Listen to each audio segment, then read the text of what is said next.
Hi, it's Cassie, and today I am going to be reviewing the Crossover 2.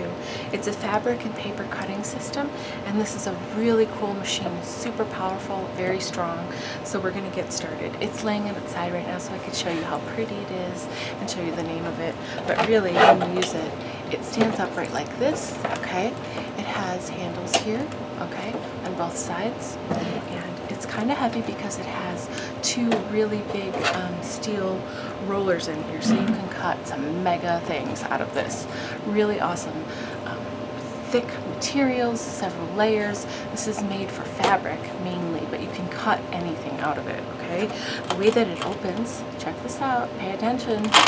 Look at that, how cool. It's got little Velcro things on the side here, so when you stick it together, it's stuck, right? Okay. Then on the side here, there is this. I'm going to pull it up on the side so you can see it a little bit better. This is the handle, okay, so you can see here. It folds up for storage, okay. There's this little notch here that clicks back.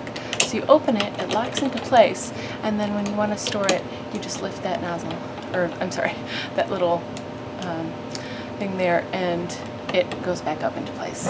So then you can store it and not be worried about like hitting yourself on that handle. Okay, so there it is. So we bring our handle down so we can use it, and we open this very, very easily. Okay, let's move these out of the way. So next, this is our cutting tray, sort of. These are here to give support, and the rest of this, the plates lay really nicely on top. You'll see in the middle here there's a wheel, okay? And if I put this sideways, you'll see that there is a number system, okay? And I'm gonna zoom in a little bit here because I really want you to see this. Okay, here we go. Sorry, that was a quick zoom. So can you see that little silver notch there? So these numbers read 0 to 19, really. You can only see the number 18, but there's a line right after it. Okay, so if you see, I'm scrolling this wheel, and this silver notch is going up and up, right? And if you could tell, I don't know if it's kind of hard to tell, but these two steel rollers are coming closer together and going further apart. So the higher the number, the further apart they're going to get. Okay, the bigger the opening is going to be, so there's going to be less pressure overall. I mean, there isn't less pressure, but it's bigger so that a thicker sandwich can fit through.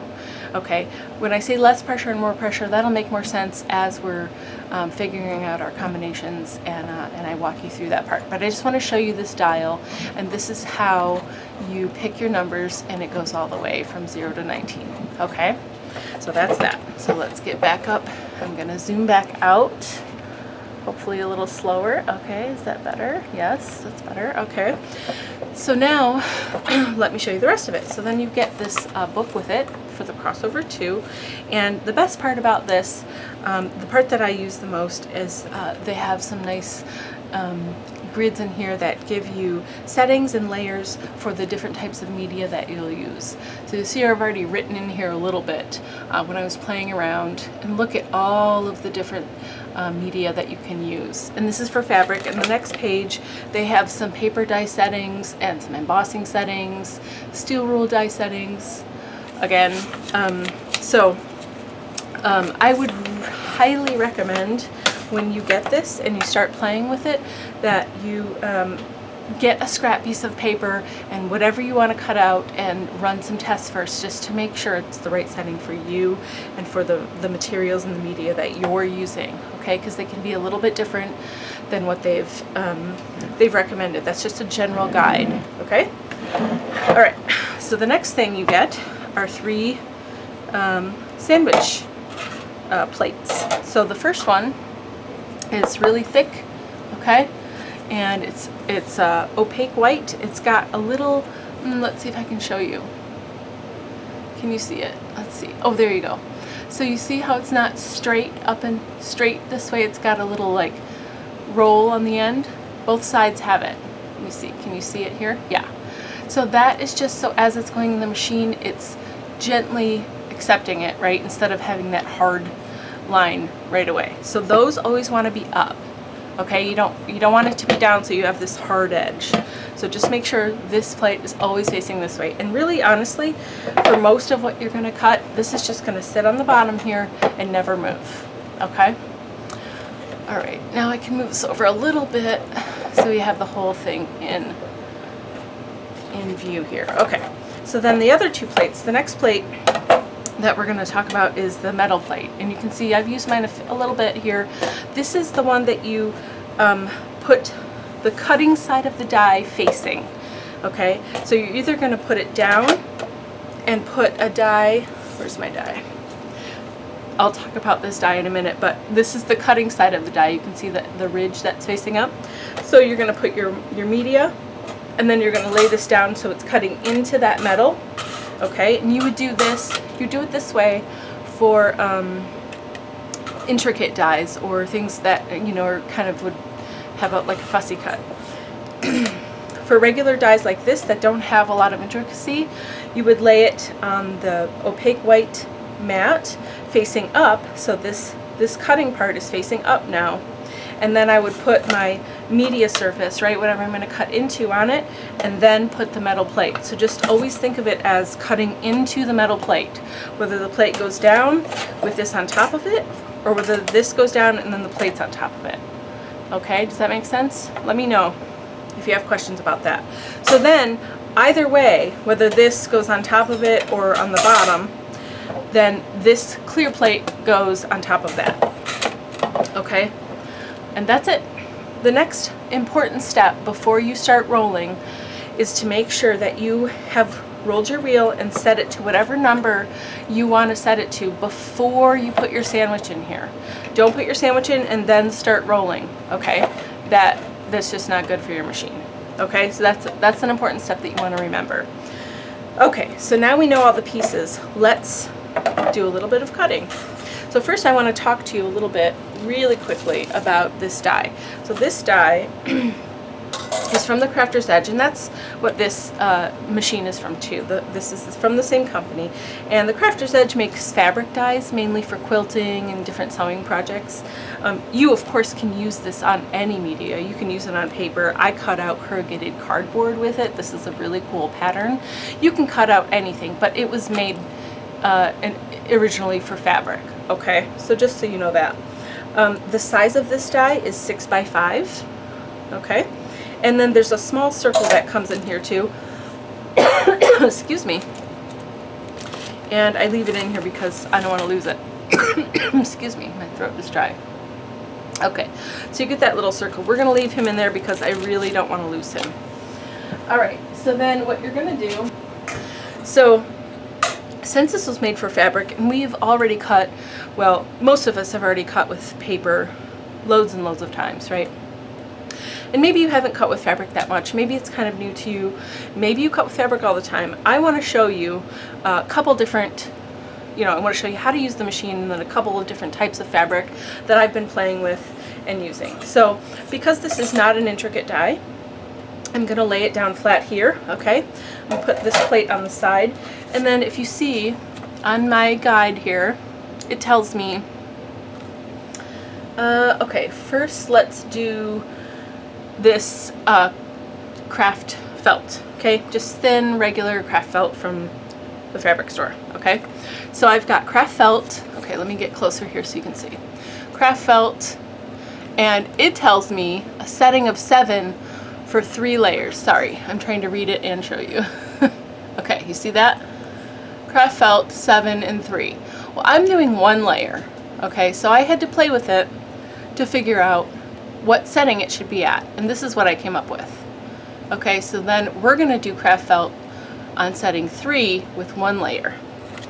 And I would highly recommend keeping this grid out, and whatever you're using the most or playing with or want to use, get a little test piece out. It can just be, it can just fit on like the corner of this, right? You don't have to waste a whole bunch of your material. Get a little corner of it, run it through, find the right setting for you, write it down, and then you never have to test it again. You just know what to do. Okay, like I've done here. I know that this is gonna cut great at setting 3 with 1 layer. So let's do that. So I've got it facing up. I'm putting my media down. I'm going to put on the side in case we want to do more with this. I'm putting the metal plate down so that it covers the whole die. And then I'm putting my clear plate down, okay? And I know I need a setting of 3, so I'm going to use this dial and turn it like I showed you before. Now I'm on a setting of 3. Now I put the sandwich through, okay? You're just going to wheel it through like you do any other machine. And you can't really see that. Let me fix that a little bit.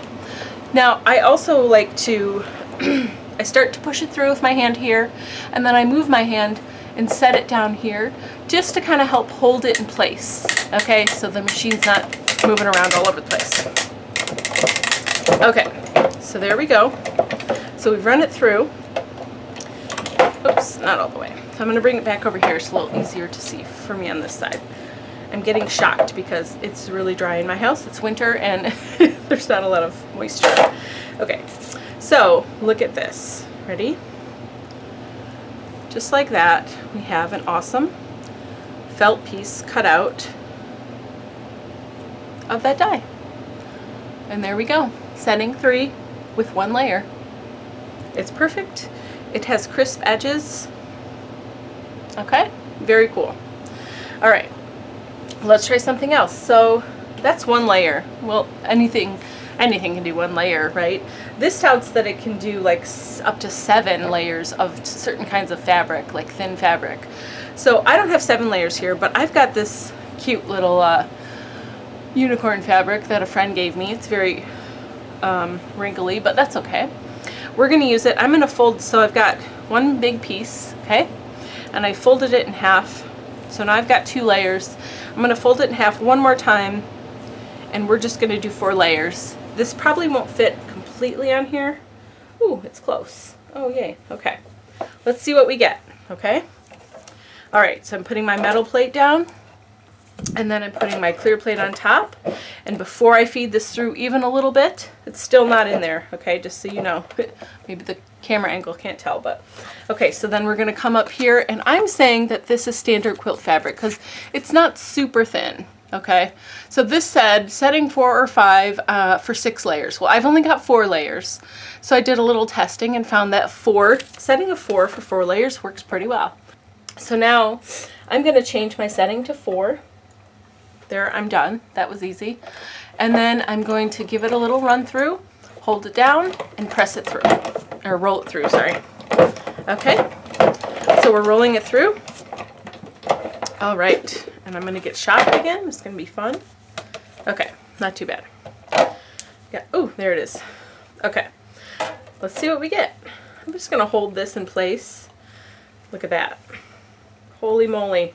Like, without even trying to think about it. I mean, this fabric was toast. Look at that. We could have done even more, I bet. This is 4 layers. Let's check it out. Ready?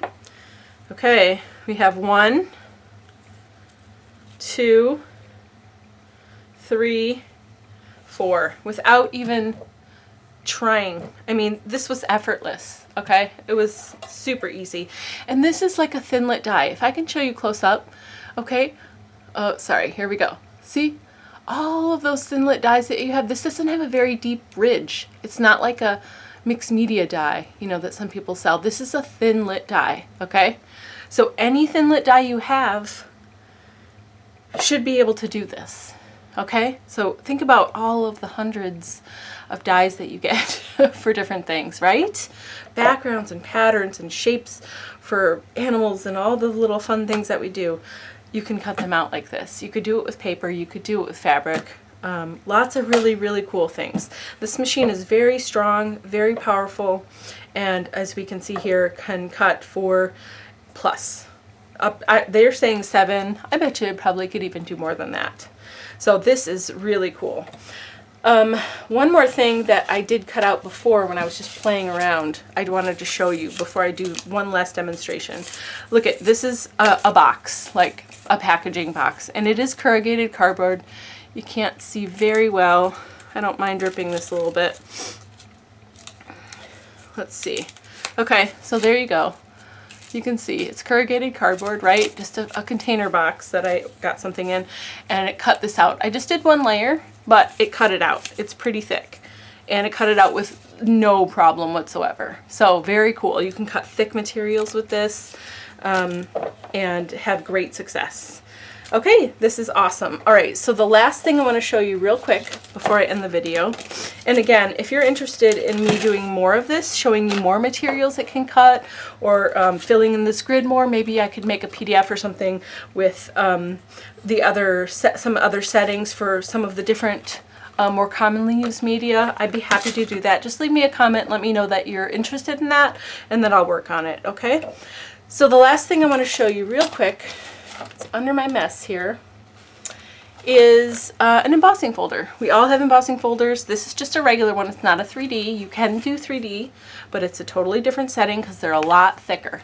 Okay, you see how thin this one is? All right. But there we go. We've got a cute little flower embossing folder here, and we're just going to run it through just so I can show you that you can do other things with this and not just cut with dies. Okay. So I've got, this is, I don't know the pounds, but it's the Hammermill, gosh, it's the one with the frog on the cover. I'm sorry. I will find out and put the link in the video description below in case you want some of this. I use this for so much. I use it for coloring with Copics or markers or colored pencils. I use it for stamping. I use it for so much because it's thick enough that you can, you know, it's not going to bleed through, but it's not super thick, you know, so super thick like Nina cover, or not cover, but Nina, the thick white cardstock, can't think of it right now, but I use that for card bases, right, because it's sturdy and strong, but you just want a little bit thinner something. Anyway, so that's what I'm using here today. It's Hammermill, it's got the frog on the cover, and I'll get you a link for it, okay? Just gonna do a regular sandwich like you would do with any embossing folder, all right? And I found that, so I'm just gonna leave the metal plate here. Am I? Hold on a second, let me see. Right, I'm not going to use the metal plate. So for this, for embossing folders, I found works best on either 9 or 10 with just the white plate and the clear plate, okay? And then your material. Now if you're cutting, now if you have a thicker paper, right, you want to have a little less pressure. That's what I was talking about before about the pressure settings. If you have thicker paper, you want a little less pressure, a higher number, because your sandwich is thicker, if that makes sense. If you have thinner paper, if you're doing vellum, I would bring that number down to make more pressure because it's a thinner material, okay? Let me know if that makes sense or if you want more explanation there. Okay, so now we're gonna go, oh, I'm all the way down. So we're gonna go up to 10 because I found that 10 works really well for this, okay? And then we're gonna feed it through and just run it all the way, holding down the base. Okay, and I don't have the metal piece this time, so I'm not going to get shocked, thankfully. All right, here we go. And there we go. We've got a beautiful, this is the debossed side, and there you go. There's the embossed side. So look at that. Pretty, nice and crisp, works perfectly. Okay. So there's a lot of really cool things you can do with this machine. I'm super excited to get started playing with it. I've only just received it from the Crafter's Edge to do some demo and make some projects for you. So the next project I'll be making is going to be coming up in next week. I've got some really gorgeous gunmetal faux leather and some jewelry pieces, and I'm going to be making some fun earrings out of them using this machine and some really cool dies from them. So stay tuned for that. Thank you so much for watching. Have a wonderful day. If you enjoyed this video, please consider hitting the subscribe button and subscribing to my channel. If you want to learn more about this, or if you have specific questions, just ask me in the comments below and I'd be happy to make more videos on how to use this, how to fill in the chart a little bit more for different layer settings and different media types. I would love to do that for you, but you gotta let me know, okay? Thanks so much for your support and for everything, and have a wonderful day. Bye-bye.